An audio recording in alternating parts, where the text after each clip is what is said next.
Nou, we zitten hier met Wietse van de Psychopunks en binnenkort komt zijn nieuwe album eraan. En die heet ook Wietse, dus daar gaan we natuurlijk even meer over vragen. Enjoy the ride!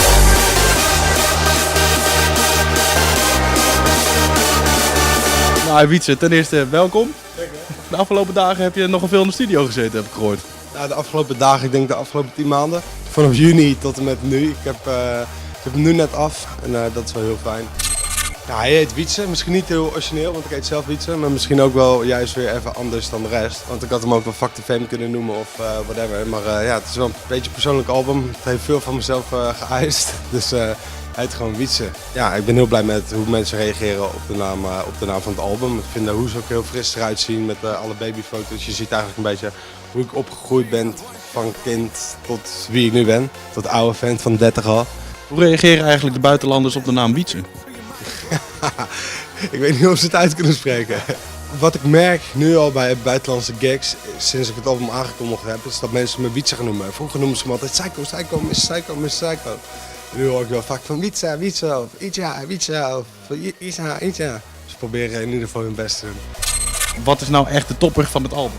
Ja, ik vind het allemaal toppers. Het zijn 16 tracks geworden, en, waarvan 14 hardstyle tracks en dan 2 bonus tracks. 1 hip-hop mashup met oude Psychopunks tracks waar ik de focus voor gedaan heb op een hip-hop beat. En 1 Nederlandstalige hip-hop track die ik gemaakt heb. Een beetje bootje varen.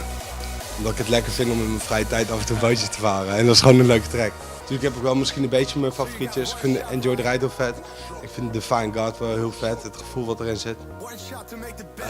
Ik vind No Bad People wel heel vet. Ja, ik vind ze eigenlijk allemaal wel heel vet. Enjoy the ride!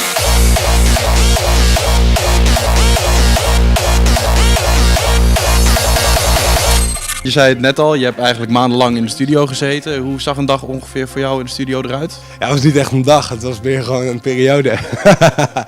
Want het is, ik ga in het hok zitten en dan, kijk, ik heb geen ramen in mijn studio, dus het is gewoon een hok zonder ramen.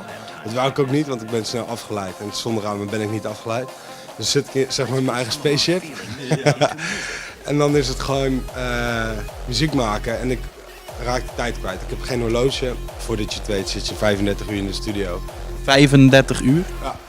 En dan word je lichaam moe en dan moet je naar huis. En dan denk ik altijd, godverdomme, waarom is slaap uitgevonden? Want ik heb nog zoveel inspiratie om iets nieuws te maken en ik wil eigenlijk gewoon muziek maken.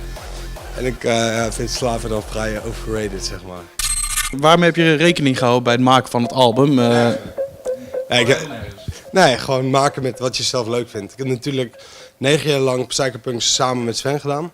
En nu kon ik voor het eerst in mijn eentje mijn eigen creatieve ei kwijt. En ik wou gewoon een hardstyle album maken. Ik vond dat er op dit moment in de scene, in de hardstyle, rawstyle, whatever scene, zoveel hetzelfde geluid was. En eigenlijk een beetje het oude hardstyle geluid verloren was. Dus ik dacht, ik wil gewoon echt een hardstyle album maken. Maar verder hou ik nergens rekening mee. Met oude hardstyle bedoel je dan gewoon echt de oude hardstyle van voor 2011 of van rond die tijd? Of? Ja, gewoon platen die meer om een melodie draaien en waar je meer eerder een glimlach van op je gezicht krijgt dan alleen maar een lompe bassface. Hardstyle waar je van kan genieten. Ja, zeker. Biertje in je hand, lekker wijven in je linkerhand en gaan we er weer aan. Ja, we hadden het er net al over. Sinds juni is Sven natuurlijk weg bij Psychopunks. Hoe anders was dat om nou in je eentje in de studio te zitten? Ja, kijk, het klinkt misschien heel stom, maar het is op zich best wel lekker om je eigen creativiteit kwijt te kunnen zonder dat iemand zegt van hey, ik zou het zo en zo doen. Natuurlijk mis ik Sven wel, het is mijn beste grapje, maar we spreken elkaar nog steeds heel veel. Wel een stuk minder natuurlijk, maar ja, het is, qua creativiteit is het denk ik wel lekker na 9 jaar om een keer helemaal zelf te kunnen bepalen wat je wilt maken zonder dat iemand daar een mening over heeft. En ja, ik ben heel blij met het album. De laatste tijd komen er ontzettend veel hardstyle albums uit. Oké, stel, ik heb maar €20. Waarom zou ik Wietse moeten kopen in plaats van al die andere? Als je gewoon echt van hardstyle houdt met melodie erin, dan zou ik zeker voor Wietse gaan.